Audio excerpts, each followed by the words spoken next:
Hello students, today let me tell you what a social group is and the different types of groups which are found among human beings. The word group literally means persons or things belonging or classed together or forming a whole. In social science, it is used to denote human beings who are always involved in several forms of interaction. Man is a social animal who never lives in isolation. Hence, the group found in a human society is called social group as distinct from groups found among other animals. A social group is not merely a simple collection or aggregate of individuals, but one which exhibits some degree of social cohesion.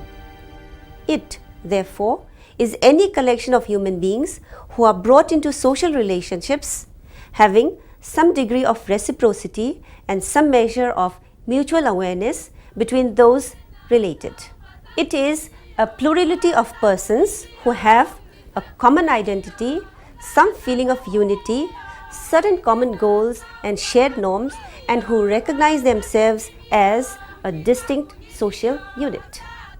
The essence of the social group is not physical closeness, but a consciousness of interaction. Groups are among the most stable and enduring of social units, which are important both to their members and to the society at large. Regular and predictable behavior of the group form the foundation upon which society rests. The distribution of the population in social groups and the size, number, and characteristics of such groups are important features of the structure of society.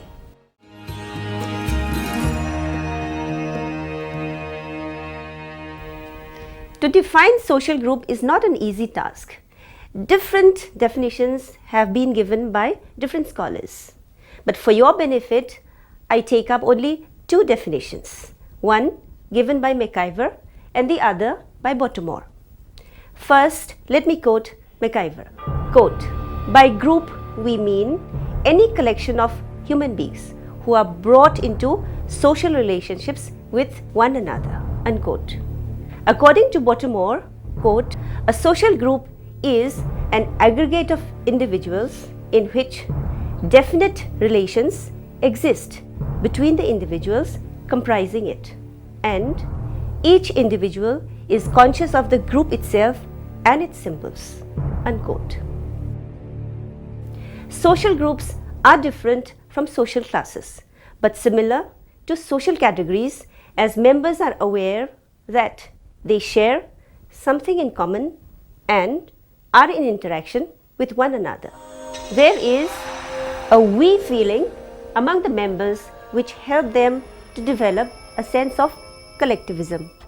A feeling of unity brings the members close to one another. With common needs and ends, their behavior becomes common. Certain norms and rules of behavior help the group to remain organized, and the members are expected to respect these norms. Specific styles of interaction and language and symbols help members to communicate. Discipline within the group is strictly maintained, and those who neglect discipline are punished. The members of a group are reciprocally related to each other. Every human being is a member of one or more than one group, like family, peer group, a club and neighborhood, etc., where interaction takes place. Sometimes they have common objects and sometimes they participate in similar activities. Group activities always follow some rules and norms shared by every member. Members of a group are aware of their activities and they share a common consciousness of their joint interaction. Sometimes the purpose for which a group was formed also gets changed, and new changes are brought into the group to allow flexibility. The size of a group also changes due to circumstances. A society is made up of various types of groups which are similar or different from each other. Classification of these groups can be done on the basis of social interaction, degree of quality of interaction, degree of intimacy of contact, range of group interests, duration of interest, degree of organization, and lastly, size.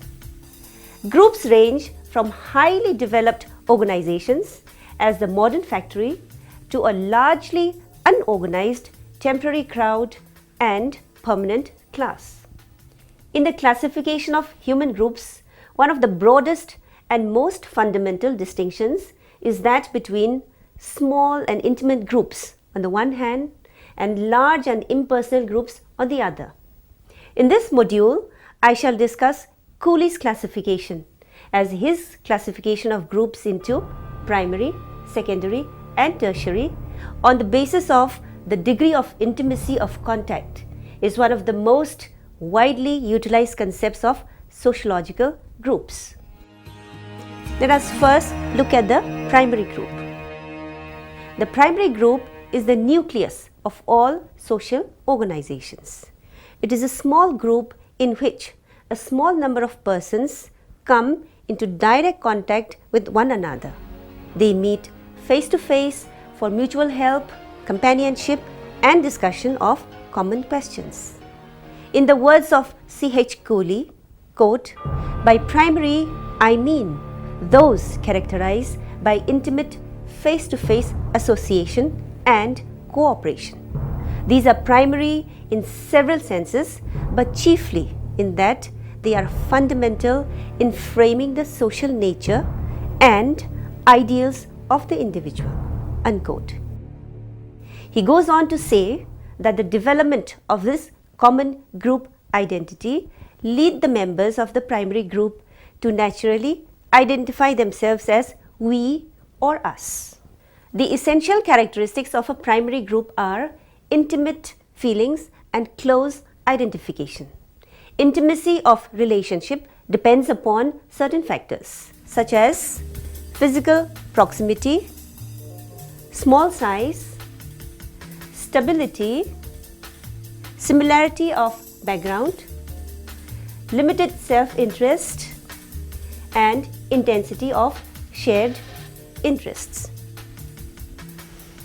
So, looking at these factors, we need to elaborate each factor so that you all have a very good understanding of the characteristics of a primary group so as to distinguish it from other groups such as secondary group and tertiary group. So, let us talk about physical proximity. In order to maintain close relations among the people, it is necessary to maintain close contact among them. Close physical proximity makes exchange of ideas and opinions easy. Coming to the second point, that is small size, relationship can become intimate only in a small size. In small groups, members can know one another personally and develop a group character and intimacy more quickly. To promote intimacy of relationships, the primary group should be stable to some extent. Each member in a primary group should have something to give and take. Though members join the group with the motive of satisfying their own interest, yet they should subordinate their interests to the central interests of the group. In a primary group, the common interest is shared by every member, and by being shared by all, the interest acquires a new significance and a new valuation.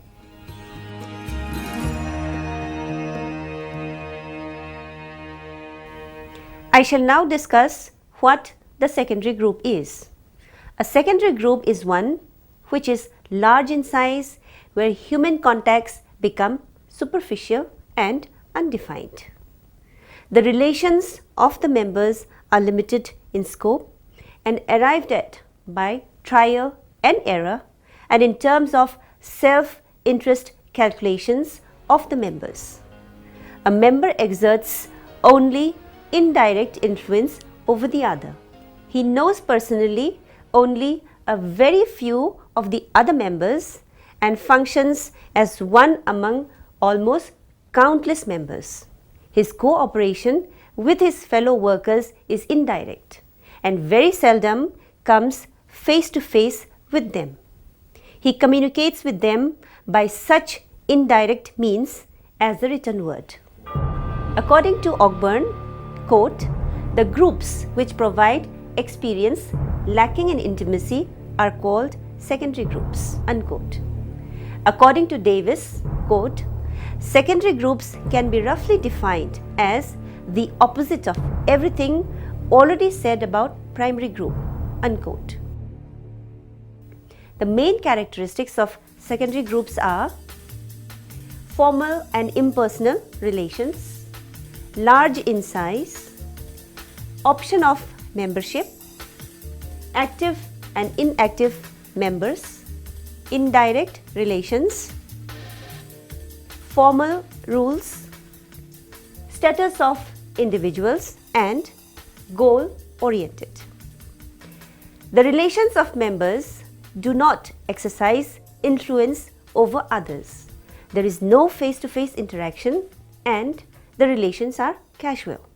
The relations of members do not exercise influence over others. There is no face-to-face interaction and the relations are casual. Secondary groups may be spread all over the world. The membership of secondary groups is not compulsory. Due to absence of intimate relations, some members become inactive while others are active. The members are scattered throughout the length and breadth of the country or the world and therefore communicate with each other by indirect means. A secondary group is regulated by formal rules set by a formal authority where a clear-cut division of labor is made. In a secondary group, the status of the members depends upon their roles. The main purpose of a secondary group is to fulfill a specific function.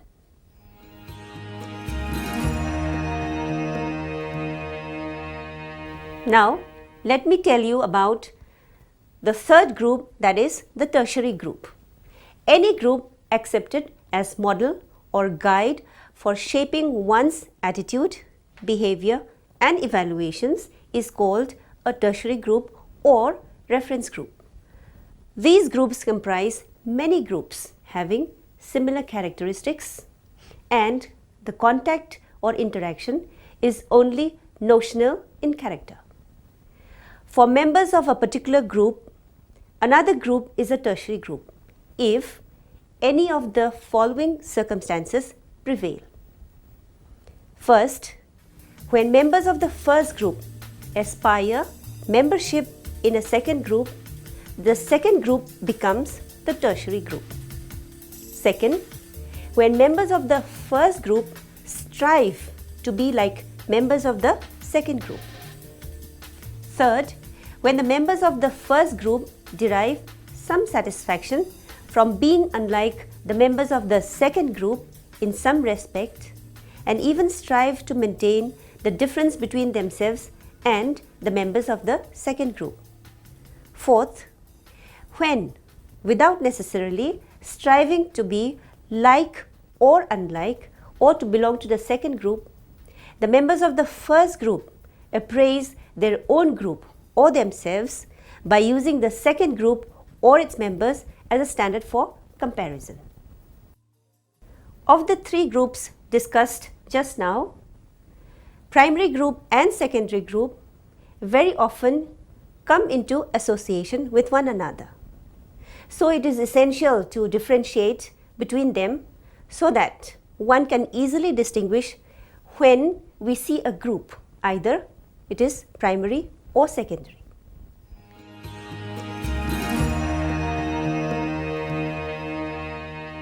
Dear students, Having discussed what a social group is and the different types of groups found among human beings, we can conclude that groups are units of society and every human being is a member of one or more than one group. In order to understand a particular society, it is therefore necessary to study the behavior of the groups present in it. Their behavior is a reflection of the structure of the society they live in. The degree of closeness and the frequency with which they interact among themselves will determine the type of group they belong to.